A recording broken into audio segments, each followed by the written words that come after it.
Vou contar hoje a história de Cupido e Psique. Cupido e Psique.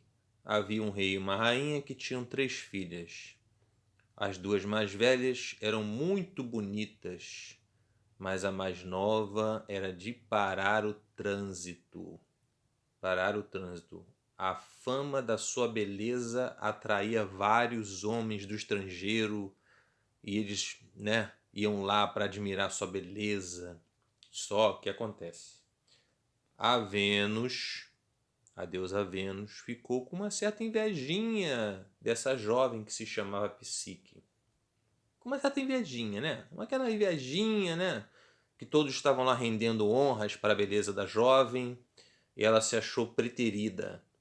Então ela falou o seguinte: vou chamar meu filho para ele se vingar por mim. Chegou pro Cupido, que era o filho dela, né? Pau mandado. Chegou assim, ó, Cupido, vai lá, faz isso, isso e isso, e faz ela se apaixonar por um cara, por um ser baixo, indigno, para que ela possa aprender, porque ela não merece isso que ela está merecendo aí, todo mundo em cima dela, ninguém mais liga para mim. O Cupido preparou suas flechas, preparou seu material e ele trouxe dois potes de água. Um pote com água amarga e um pote com água doce. Ele entrou no quarto da Psique, ela estava dormindo, derramou algumas gotas de água amarga sobre os lábios da Psique. Ficou com um pouco de piedade do que fez, né? Depois ele tocou ela assim com a pontinha de uma flecha dele. Ao ser tocada, a Psique acordou e abriu os olhos, mas não viu nada, porque o Cupido estava invisível, né? E ele ficou perturbado e acabou se ferindo com a própria flecha, né? Descuidando-se do seu ferimento, o único pensamento do Cupido consistia em desfazer o mal que tinha feito para Psique. Então ele derramou balsâmicas gotas de alegria sobre os sedosos cabelos da jovem. Que coisa romântica, não? E a Psique, daí em diante, desdenhada por Vênus, não tirou vantagem dos seus encantos. As irmãs dela casaram com príncipes e ninguém queria mais casar com a Psique. Ela ficou lá, foi preterida por todo mundo, ninguém queria saber dela. E os seus pais começaram a ficar cabreiro com essa história. Os pais falaram assim: pô, será que tem alguma maldição dos deuses recaindo sobre a minha filha? E eles foram consultar o oráculo de Apolo. O oráculo de Apolo diz o seguinte: ela não vai ser esposa de um mortal, mas ela vai ser esposa de um monstro a quem nem os deuses nem os homens podem resistir. E, de acordo com essa terrível, evidência do oráculo, todos ficaram bem desanimados. Os pais da jovem ficaram no desespero. Mas a jovem falou o seguinte: que vocês estão me lamentando por quê? Né? É, vocês estão lamentando, vocês não têm por que lamentar, porque antes todo mundo dizia que eu era Vênus. Vocês não têm por que ficar me lamentando por causa disso. E agora eu sou vítima desse nome que me deram aí, que eu era chamada de Vênus, para cima e para baixo. Então eu aceito, eu me resigno aqui, né? E faz o seguinte: me leva, né, aquele rochedo que o oráculo de Apolo tinha dito que o futuro da Psique esperava ela no alto de uma montanha. Aí ela falou para os pais: ó, me leva aquele rochedo e me deixa lá para o meu destino, meu triste destino. Foi isso que eles fizeram, né? Enquanto Psique estava no pé do alto da montanha, estava de pé no alto da montanha, tremendo de medo, com os olhos cheios de lágrimas, o gentil Zéfiro, sempre o Zéfiro, a levantou acima da terra e a conduziu até um vale florido. E ela pouco a pouco foi se acalmando, né? E começou a pegar no sono e dormiu sobre o gramado, né? Depois, ao despertar, refeita do sono, ela olhou em torno de si e viu um bosque lindo com árvores altas e tal. entrou pelo bosque no meio dele e encontrou uma fonte de águas puras e cristalinas. E mais adiante, um palácio magnífico, com a fachada que dava a impressão de que não se tratava de um palácio de mortal, mas um palácio de deuses. Ela, tomada por espanto e admiração, se aproximou do palácio e ousou entrar no palácio. Olhem a ousadia que teve Psique. Cada objeto no palácio era uma surpresa para Psique. Colunas de ouro, o teto abobadado, as paredes ornadas em alto e baixo relevo, pinturas de animais e cenas rurais, tudo para deleitar os olhos de qualquer espectador. Enquanto ela admirava, uma voz misteriosa e invisível, né? Ninguém não sabia de onde estava vindo a voz, falou para Psique: Soberana dama, tudo que você vê aqui é seu. Nós, cujas vozes você ouve agora, somos teus servos e obedeceremos às tuas ordens com a maior atenção. Você pode se retirar para o seu quarto e dormir em seu leito. E quando você estiver descansada, poderá se banhar. E depois de se banhar, você aproveita, porque no quarto lado tem uma ceia com os melhores pratos, os melhores vinhos para você se deleitar. Psique foi lá, atendeu, né, os conselhos dos servos invisíveis. Ela não tinha visto ninguém até agora, né? Depois de dormir e se banhar, sentou-se no aposento do lado.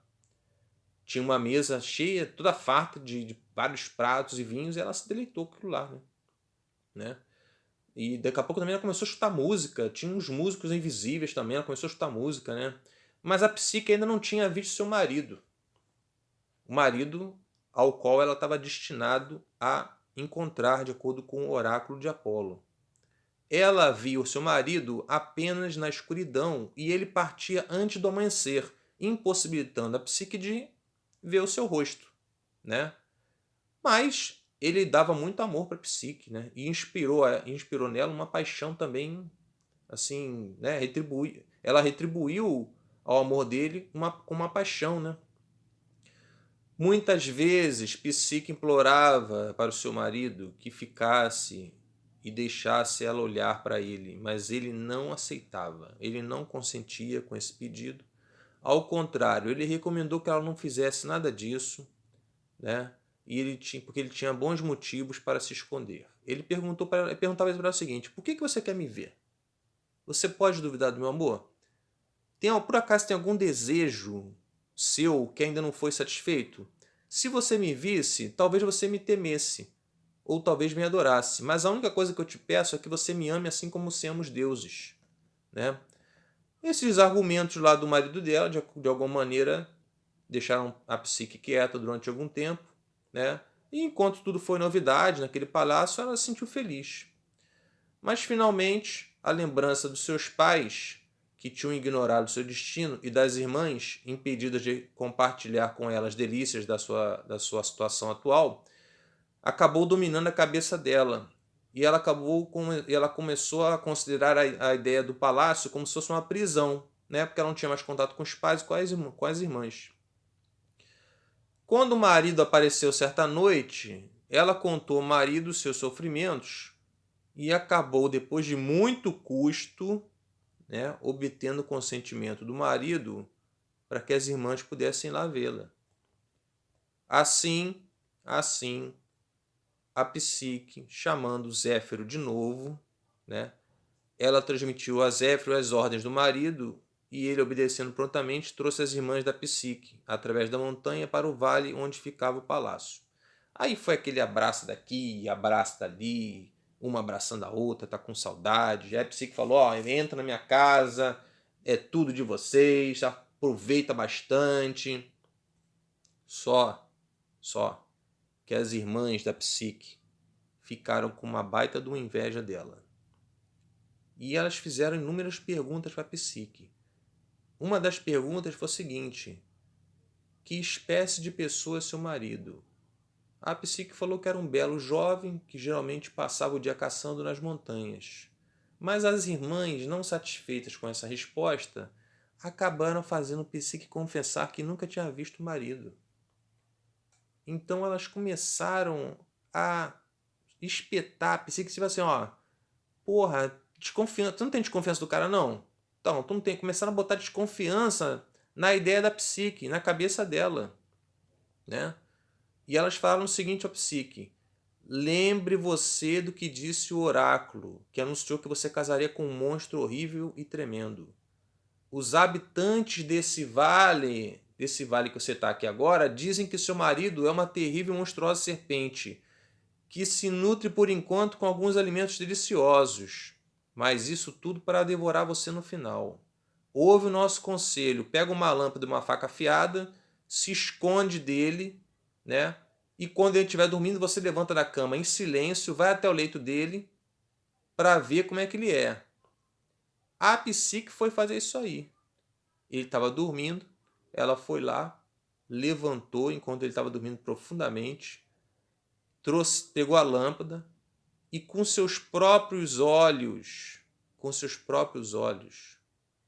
ela viu o seguinte: ela viu a beleza do marido dela, porque ela estava pronta para cortar a cabeça dele, né? Cortar a cabeça do monstro, né? Ela não resistiu aos conselhos das irmãs e foi lá fazer o que as irmãs falaram para ela fazer, né? E aí ela viu o homem belíssimo, belíssimo. Ela não resistiu à beleza desse homem e foi lá escondendo, né? Porque ela levantou da cama dela em silêncio, né? Quando o marido adormeceu, sem fazer ruído, a Psique trazendo a lâmpada, em vez de ver um monstro horripilante, vê o mais belo e encantador dos deuses, com cabelos louros caindo sobre o pescoço e as faces róseas, com um par de asas nos ombros, asas essas mais brancas do que a mais branca neve, de penas brilhantes, como as flores da primavera. Que coisa romântica, não? Ao abaixar a lâmpada para ver o rosto do marido mais de perto, uma gota de óleo caiu no ombro do Deus. Vocês vão saber quem é esse Deus, hein? Ele ficou assustado, abriu os olhos e encarou Psique. Depois, sem dizer uma palavra, abriu as asas brancas e voou através da janela. A Psique, na vã tentativa de seguir ele, caiu da janela lá no solo. O Cupido, viu? Revelei agora, o marido era o Cupido. O Cupido, vendo a Psique estendida no chão, parou o voo por um instante e disse: você é uma tola. É assim que você retribui meu amor por você? Depois de haver desobedecido às ordens da minha mãe, que eu desobedeci às ordens da minha mãe, né? Ela mandou fazer uma coisa com você, eu fiz outra, né? E te tornado a minha esposa, você que me julgava um monstro, queria cortar minha cabeça, faz o seguinte, volta para suas irmãs, porque você prefere os conselhos das suas irmãs aos meus conselhos. Então volta lá para elas, então, né? Eu não vou lhe impor nenhum castigo, além de te deixar para sempre, Psique. Porque o amor não pode conviver com a desconfiança. Entenda isso de uma vez por todas. Assim dizendo, ele continuou seu voo, deixando a pobre Psique estendida no chão e se lamentando lá com os seus lamentos lá. Depois que se recompôs, ela olhou em torno, mas o palácio e os jardins haviam desaparecido, e ela se viu num campo aberto, a pequena distância da cidade onde moravam as irmãs. Ela procurou as irmãs e lhe contou toda a história do seu infortúnio, com que as desprezíveis criaturas das suas irmãs, que eram criaturas desprezíveis, fingiram pesar, mas na verdade estavam alegres. Alegres. E elas falam o seguinte: agora ele vai escolher uma de nós.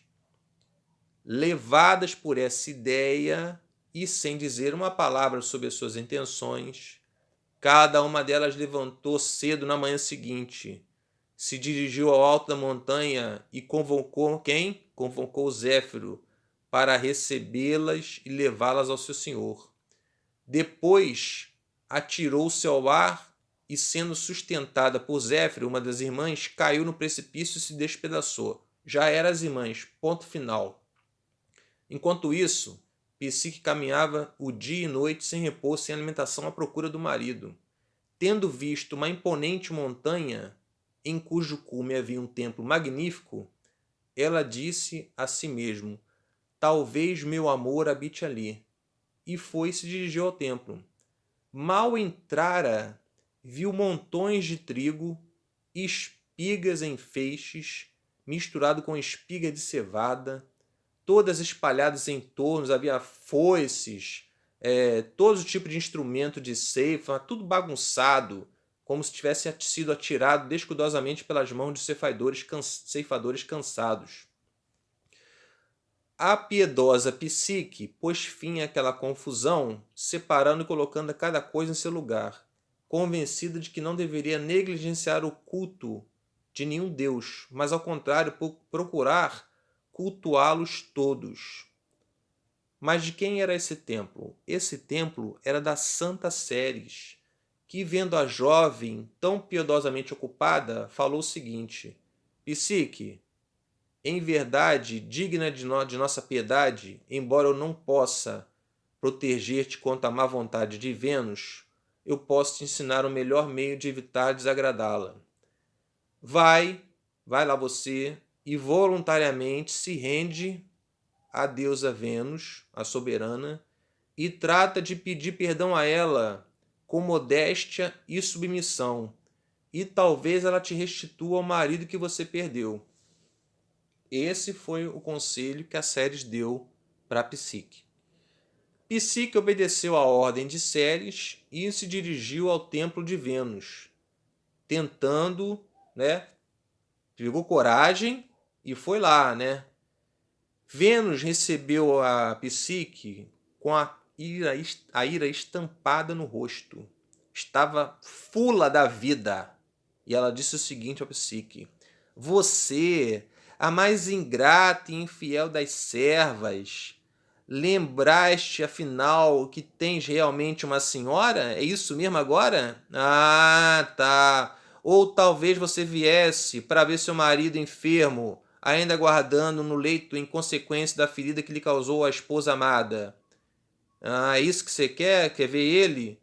Você é tão pouco favorecida e tão desagradável que o único meio pelo qual pode merecer seu amante é a prova de capacidade e diligência. Então eu farei uma experiência com a sua capacidade para ver se você tem condições de realmente ser esposa do Cupido.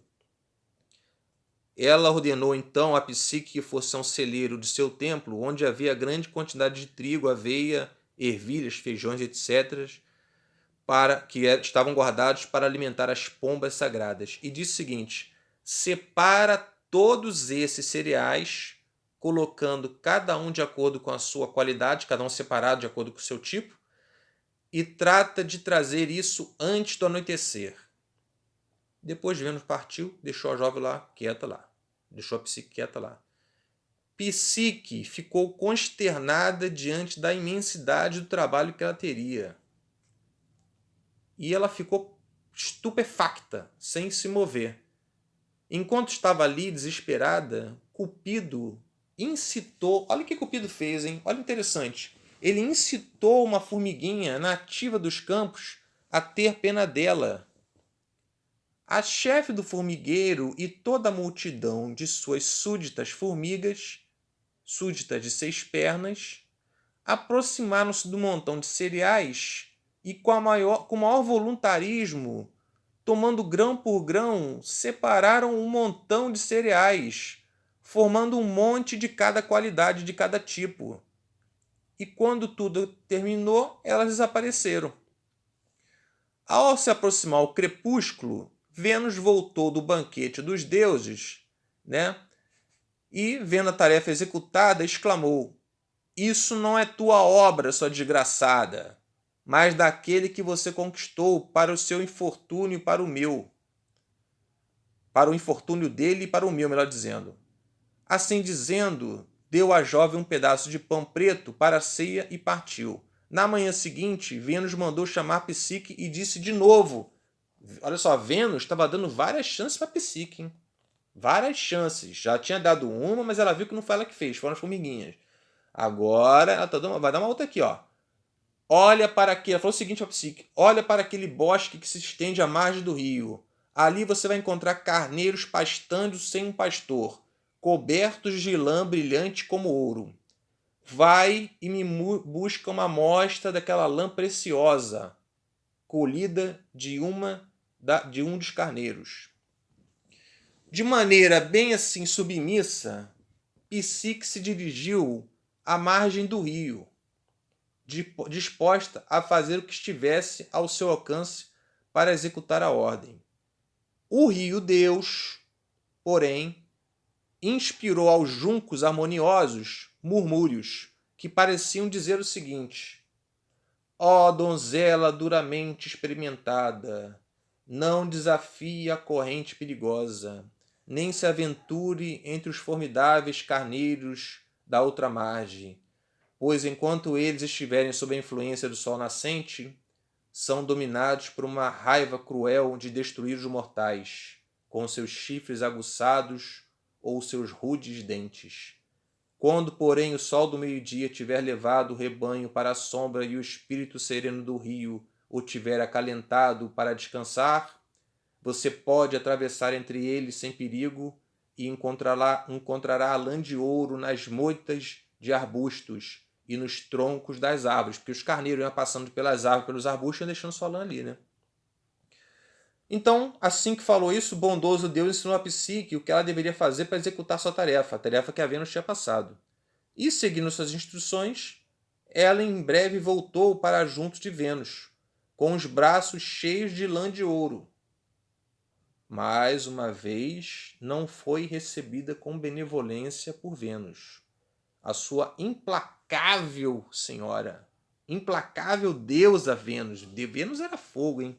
Vênus falou o seguinte para ela: eu sei muito bem que não foi por teu próprio esforço que você foi bem sucedida nessa tarefa.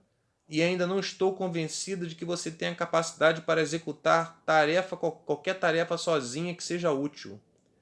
Faz o seguinte, toma aqui essa caixa, vai às sombras infernais e entrega a Prosérpina. Alguém por acaso aí lembra da historinha de Prosérpina? Se não lembra, vai na nossa playlist que tem a historinha de Prosérpina.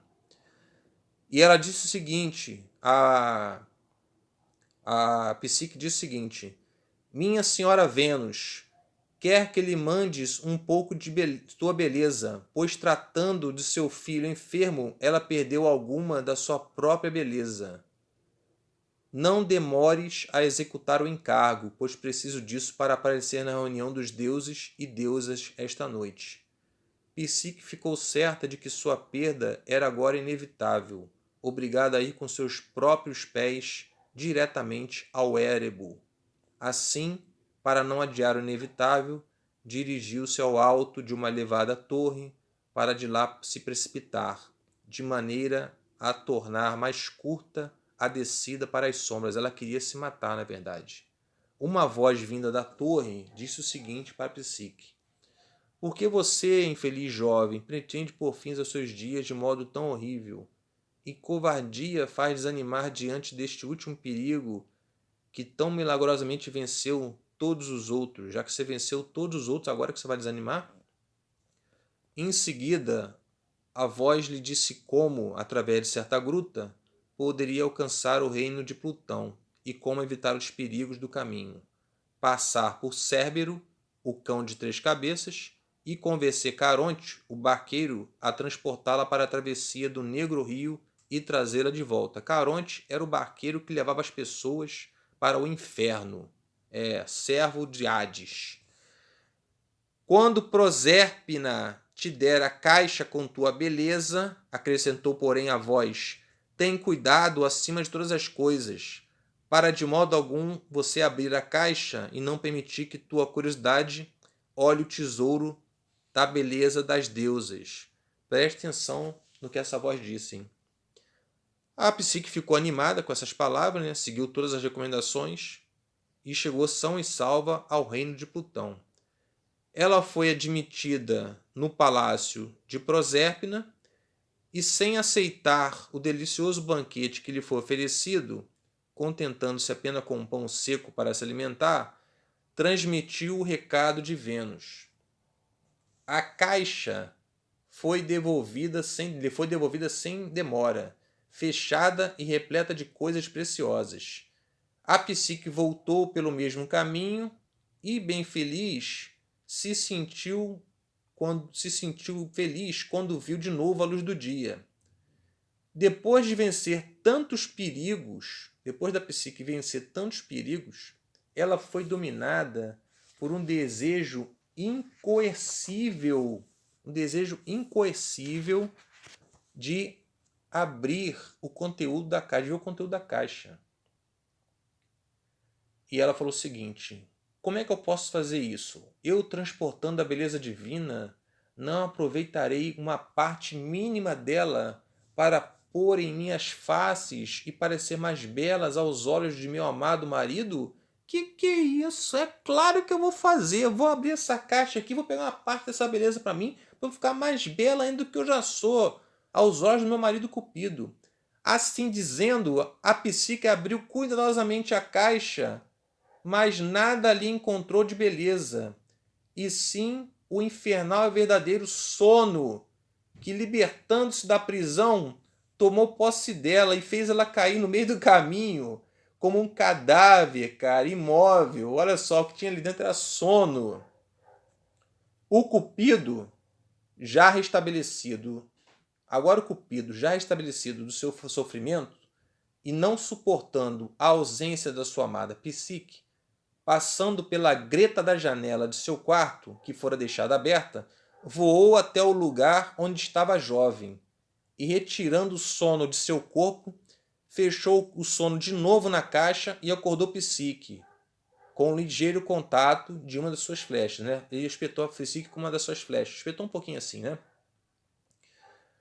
E ele diz o seguinte: mais uma vez, quase você morreu devido à mesma curiosidade, mas agora executa exatamente a tarefa que foi imposta a você por minha mãe, e eu cuidarei do resto. Tá aí, ó, na estátua aí, ó, escultura. Psique e Cupido. Então, Cupido, rápido como o relâmpago, penetrando através das alturas do céu, se apresentou diante de quem? De Júpiter. E suplicou. Júpiter ouviu com benevolência Cupido e advogou com tanto empenho a causa dos amantes que conseguiu a concordância de Vênus. Então Júpiter mais uma vez mandou quem? Quem era o pau-mandado de Júpiter? Mercúrio. Mandou Mercúrio levar Psique à Assembleia Celestial. E quando ela lá chegou, entregou-lhe uma taça de ambrosia e disse o seguinte: bebe isso aí, Psique. Bebe isso aí que você vai ser imortal. Cupido não romperá jamais o laço que ele atou com você, o laço que você o laço que uniu você e o Cupido nunca mais será desatado. E as suas núpcias serão eternas e para nunca mais serão desfeitas. Assim, Psique ficou finalmente unida a Cupido e mais tarde tiveram uma filha, cujo nome foi o quê? Prazer. O nome foi Prazer. E esta lenda de Cupido e Psique é geralmente contada, obviamente, como uma alegoria. Psique em grego significa borboleta, tanto borboleta como alma. Essa foi a história de Psique e Cupido. Impressionante essa história, hein? Ela acabou muito bem, essa história. Começou mal, começou com ódio de Vênus sobre Psique, mas acabou muito bem com o amor dos dois. E assim Cupido e Psique tiveram uma filha chamada Prazer. Espero que você tenha tido prazer em ouvir essa história. E vem mais história pela frente. Se inscreve aí na nossa rede. Obrigado pela sua visita e até a próxima.